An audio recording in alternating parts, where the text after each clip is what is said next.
The year is 2233. The film opens with the USS Kelvin, designation NCC 0514, heading to investigate a strange anomaly near the Klingon border. A hole in space opens up, and they witness a huge craft emerge from it. That huge ship later attacks and disables the Kelvin. The person responsible for the attack is a Romulan named Nero. The ship he commands is called the Narada. Later, the USS Kelvin's captain, Captain Robar, would transport to the Narada to negotiate a ceasefire. He is later killed, which places First Officer George Kirk in command. The Kelvin's damage is extensive, and Kirk orders its evacuation. Among the crew members are his wife, who is not only pregnant, but actually in the process of delivering a son. She departs along with the rest of the crew in escape pods. Kirk stays on board to ram the ship into the Narada in an attempt to damage it. He has no choice to do this because the autopilot function was destroyed in the attack, and he is killed along with the destruction of the Kelvin.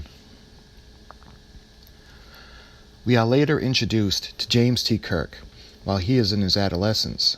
We see him steal a classic car, which is a Corvette. The car was actually his father's. His abusive stepfather would throw his brother out of the house and order him to wash the car. While cleaning the inside of the car, the young Kirk discovered the keys. We are then introduced to Mr. Spock as the Vulcan Science Academy has accepted his application. He elects to turn it down in order to join Starfleet.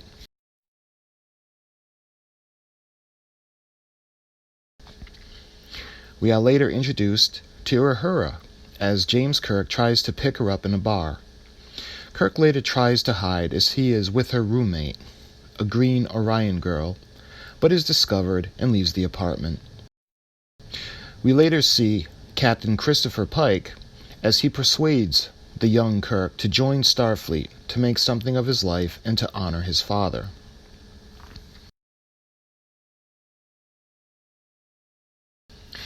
While at the Academy, we are introduced to Dr. McCoy.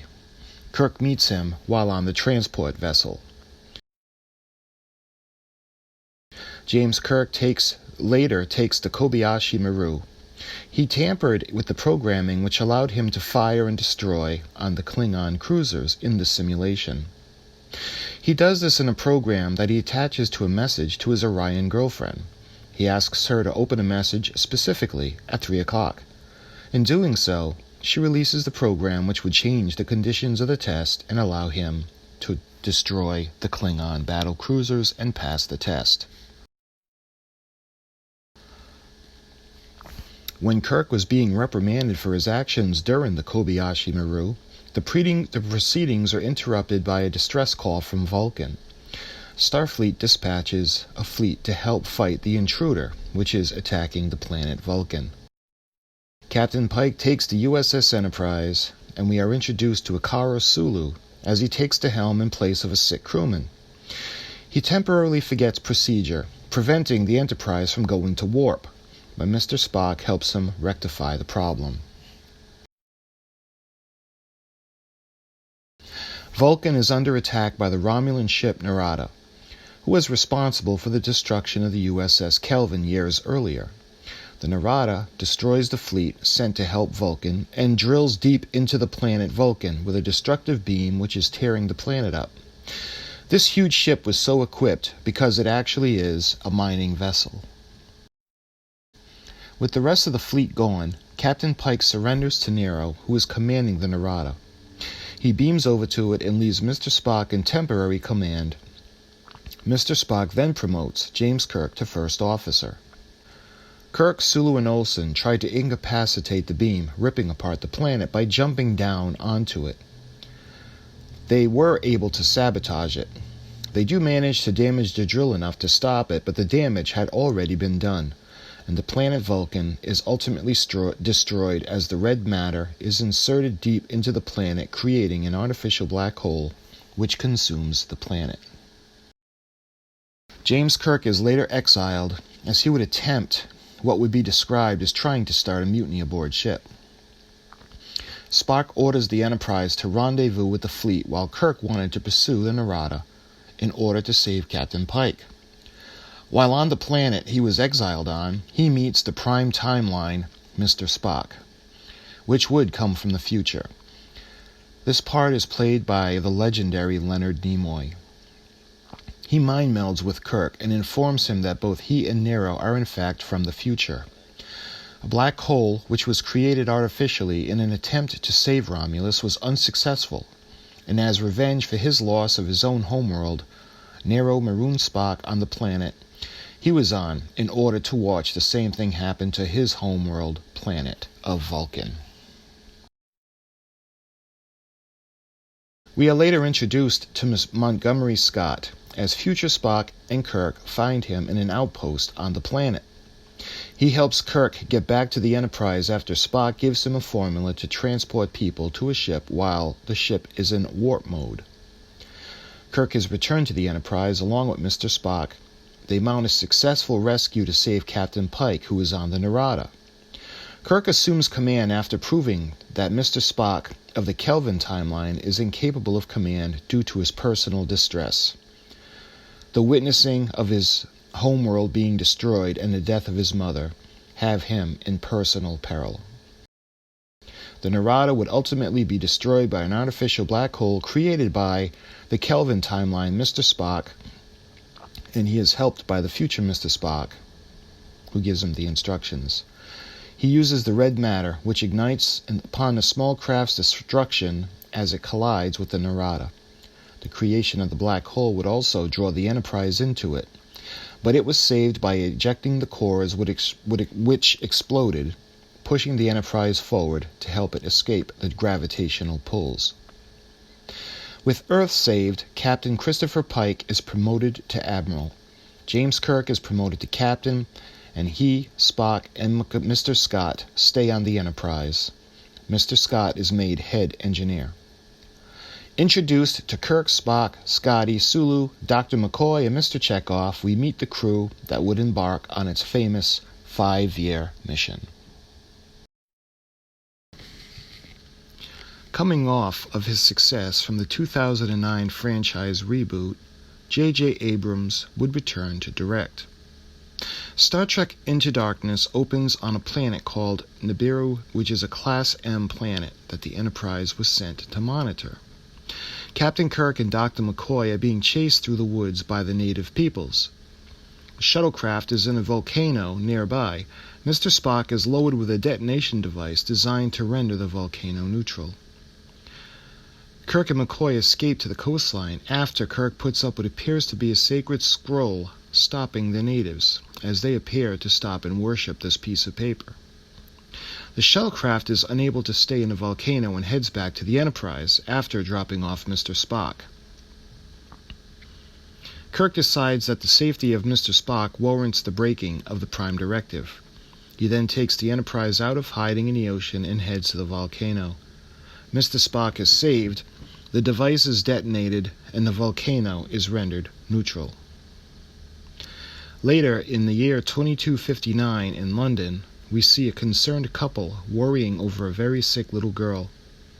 We are then introduced to Khan, as he proclaims to the little girl's father, "I can save her." Later at Starfleet headquarters, Kirk is with Spock, as he is reprimanded by Admiral Pike.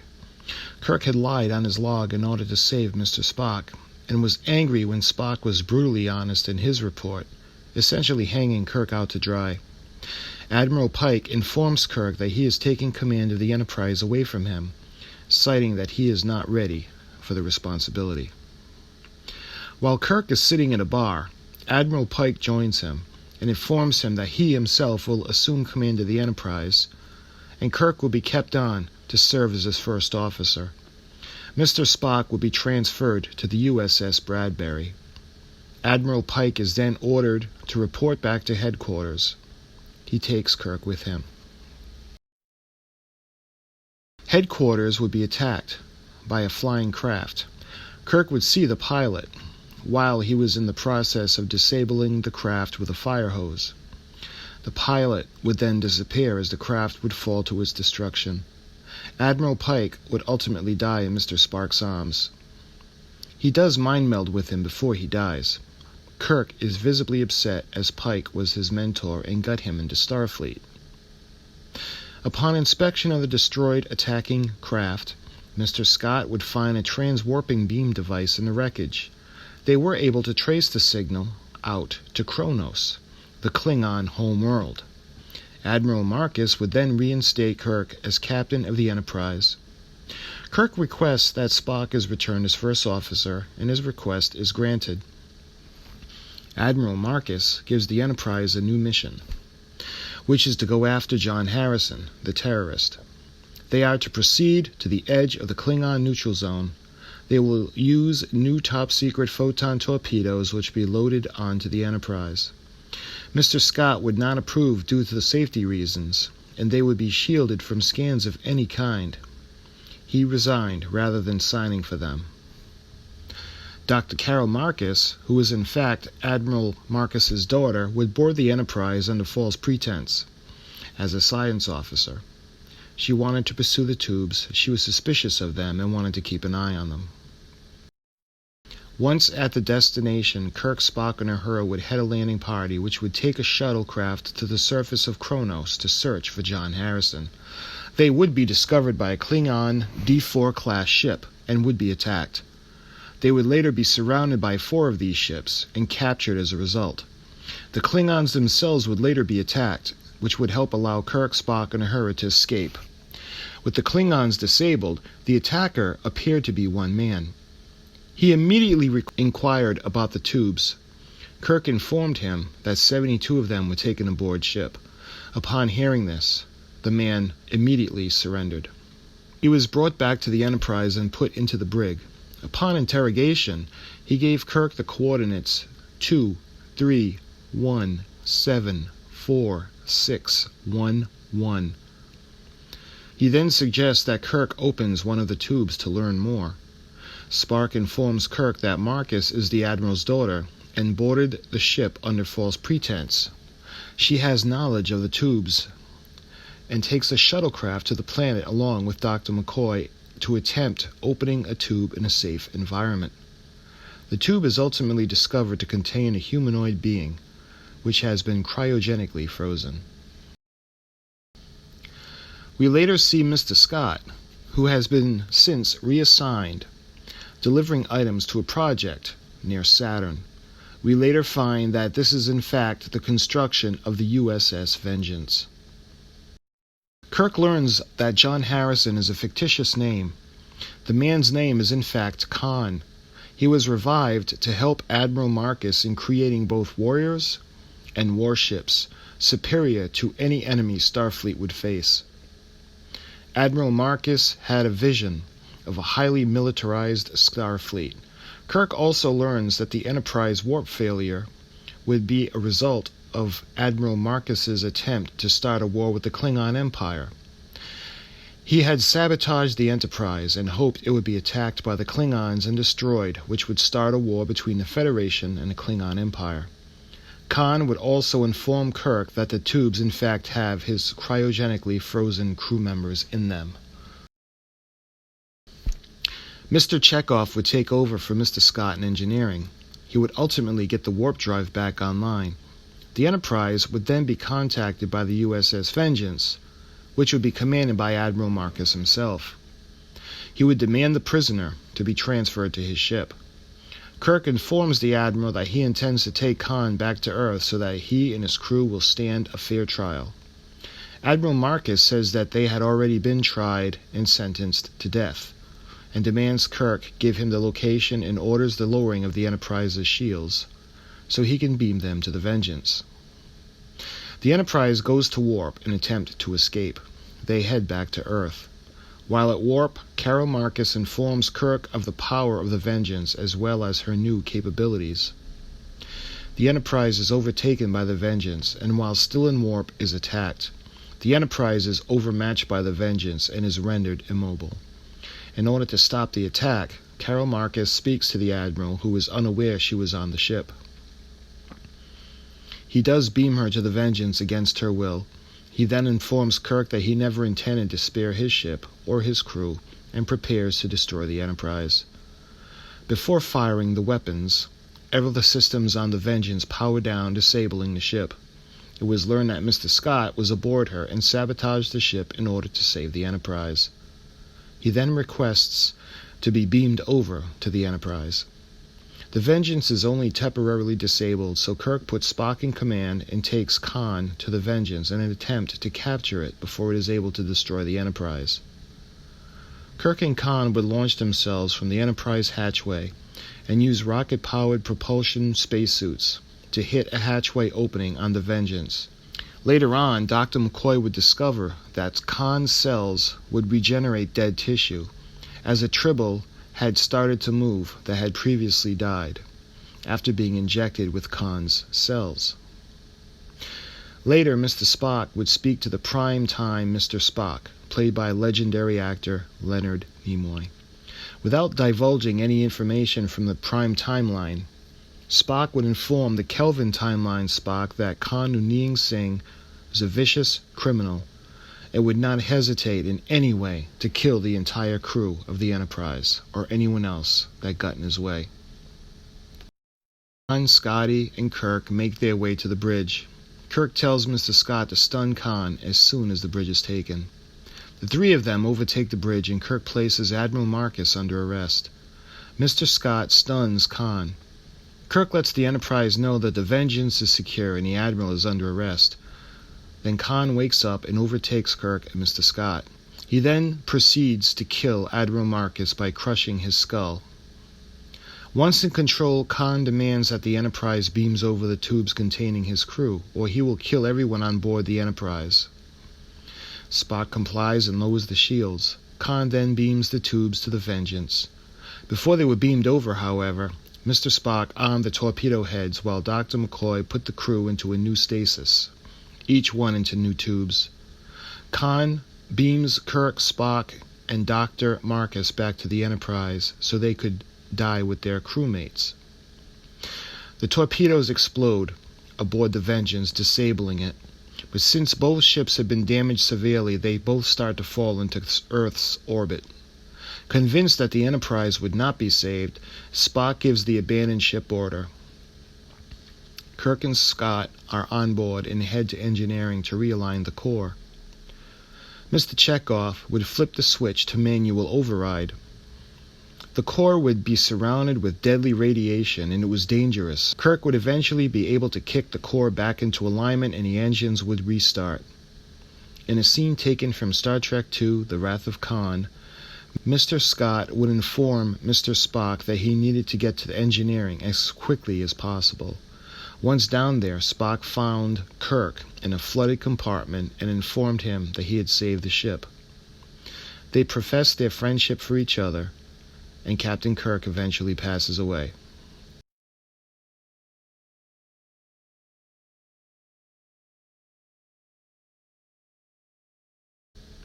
Meanwhile, the USS Vengeance is still falling to Earth. Khan, however, alters its course to crash into Starfleet headquarters in San Francisco. The Vengeance ultimately splashes down in San Francisco Bay and crashes into the city before coming to a stop. Khan would survive the crash. The Enterprise would be unable to beam him up, so Mr. Spock would beam down to go after him. Meanwhile, Dr. McCoy, after seeing the recent deceased Tribble come back to life, puts Captain Kirk's body into stasis to preserve his brain function. Dr. McCoy would say that he needed Khan alive to help save the captain. Uhura would beam down to where Khan and Spock were fighting and stun Khan until Spock is able to overpower him. They all were beamed back to the Enterprise. Captain Kirk would regain consciousness after a couple of weeks after Dr. McCoy was able to use Khan's cells to regenerate his. Khan would be put back into stasis with his crew, and the Enterprise would be repaired and rechristened. Kirk, Spock, and the rest of the Enterprise crew would then embark on its famous 5-year mission. The latest film in the Kelvin Time Line Star Trek series. J.J. Abrams would direct the first 2 films, but it would be Justin Lin who would direct Star Trek Beyond. The film opens up on Stardate 2263.2. We see the USS Enterprise orbiting a planet called Tanaxi. Captain Kirk is in the chambers of the high government of the Tanaxians in an attempt to negotiate peace. As he is representing the Febonans, he offers an object as a token of respect and peace. This object is the Abranaf. Negotiations do not go as planned, and upon returning to the ship, Mr. Spock places the Abranaf in the Enterprise's archives. It is day 966 of the historic 5-year mission, and the USS Enterprise is headed to Starbase Yorktown. In a scene reminiscent of Captain Pike and Captain Kirk from the Prime Time Line, sharing difficulties of command with their doctors, Dr. McCoy shares a pre-birthday drink with Captain Kirk after stealing a bottle from Mr. Chekhov's locker. Upon arrival to the Yorktown Starbase, the crew embarks to relax. Mr. Sulu is greeted by his family. Mr. Spock would be visited by 2 Vulcans who would bring him items which belonged to Ambassador Spock from the Prime Time Line. Among these items are a personal photo of the crew of the USS Enterprise and a photo of Ambassador Spock himself with the star dates 2230.6 to 2263.02. Captain Kirk would request to be promoted to Vice Admiral and would recommend Mr. Spock to replace him as captain of the Enterprise. That is when the starbase would pick up a distress signal from an approaching ship. The alien's name would be Kalara, who escaped in an escape pod.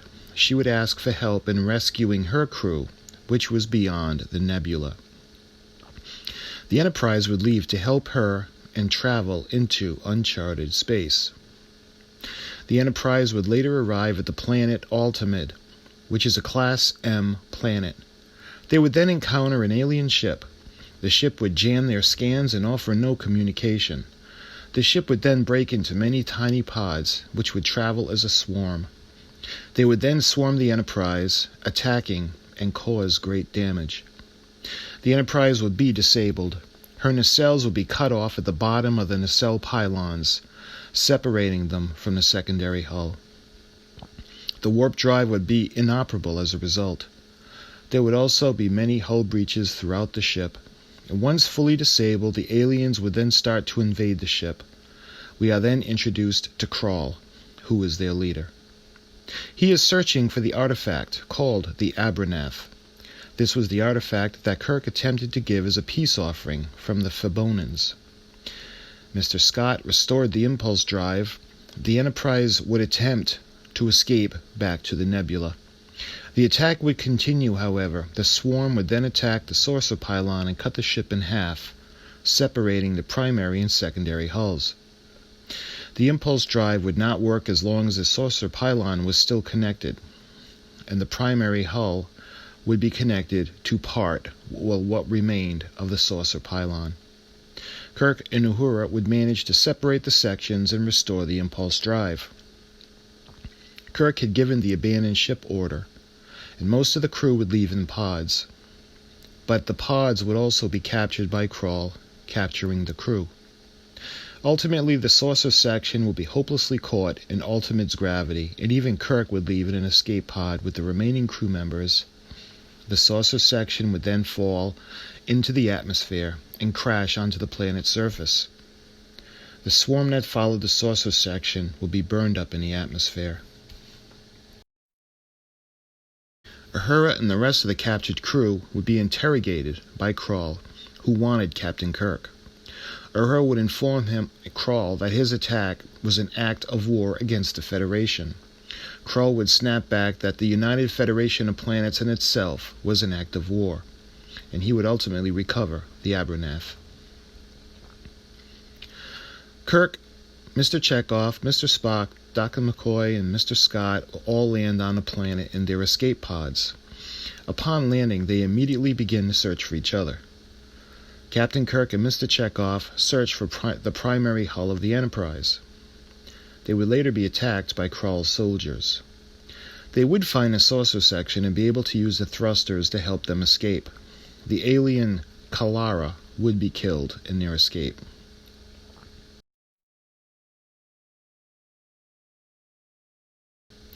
Mr. Scott would come in contact with an alien named Jala. She had escaped Krall when her father was killed by him. She would agree to help Scotty find his crewmates after he would help her. And he agreed. Mr. Spock would be injured in a pod's landing, and Dr. McCoy would take care of him. Mr. Spock would inform him that he desired to leave Starfleet to help the surviving Vulcans and carry on the work of the late Ambassador Spock from the primary timeline. Mr. Scott would follow Jala back to where she was living. It turned out that it would be the USS Franklin, designation NX-326. The Franklin had been reported missing over a century earlier. Kirk and the remaining crew members would later be united. They would decide that the USS Franklin would be the best way off the planet to pursue Krall. Krall had planned leaving Ultimate and attacking the Yorktown. He would kill everyone on the starbase with a bioweapon and then use it as a base of his own to launch his attack against the Federation. Mr. Scott would inform Captain Kirk that the Franklin was built in space, hence the name Starship. He said it cannot just be jump-started. That's when Kirk smiled, and we later see them bring the Franklin to the edge of the cliff and take her over the side. As the speed increased, the engines were able to be jump-started back online. The USS Franklin would then fly through the atmosphere and leave the planet in order to pursue Krall. It would later be learned through the Franklin's log that Krall was in fact Captain Balthazar Edison, and the USS Franklin was his ship. They were marooned on Ultimate by a wormhole. Captain Edison would reject the Federation's unity values. He felt that the Federation had abandoned both himself and his crew. He was able to survive using technology from the extinct race that originally inhabited Ultimate. He would use the dormant drone workers from that race to use in the swarm he used to attack with. Fueled by desire for revenge against the Federation, Krall would attempt to enter the Yorktown's ventilation systems to release his bioweapon. As they pursued Krall, Mr. Spock theorized how it could be possible to disrupt the many tiny ships in the swarm. Uhura would conclude that they were not jamming the signals, but rather speaking to each other. And Captain Kirk would realize that it would be VHF or radio waves that could disrupt the swarm. As they traveled into the heart of the swarm, they would broadcast Sabotage by the Beastie Boys, music in which Jala had been listening to while her time on the Franklin. This was left behind by the crew. Upon release of the radio waves, the swarm immediately began to be destroyed. Krall would escape later and enter into the Yorktown and eventually get into the ventilation system. Kirk would chase him into the ventilation system, and in an epic fight, Kirk would eventually eject Krall into space. Both Krall and his weapon would be destroyed. Mr. Spock and Dr. McCoy would be able to save Captain Kirk before he himself was ejected into space. Later, Commodore Paris would update the information regarding the missing USS Franklin, her captain, Edison, and her crew. That would close the case on the ship. Kirk would be granted the promotion to Vice Admiral, but would decide to remain as captain. Mr. Spock would also choose to remain in Starfleet and continue his service as science officer. Jayla would be accepted into the Starfleet Academy after Captain Kirk's recommendation got her in. The crew would later gather to celebrate Captain Kirk's birthday, and they would witness the birth of their new ship, the USS Enterprise, designation NCC 1701-A. Once the ship is complete, they would resume their 5-year mission.